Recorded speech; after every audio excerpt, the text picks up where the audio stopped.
صاحبنا زعلان مقروق وصفنان، مشكلته لسه ما انحلت صار له كتير زمان. يا سيدي مرتي اتصلت قالت لي تعال، التلج وصل على الباب وصبري والله طال. قلت لها بقي من هلا وهي وراي عم تتخلى، جهد ووقت انا تحملت ومفك استعملت، واحذروا شو اللي صار حصل الانفجار.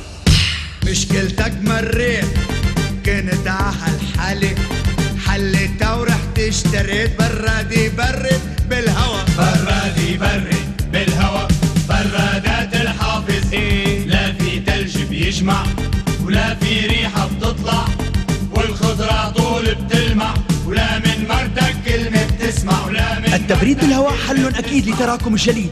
برادات الحافظ 40 عاما نزداد شبابا.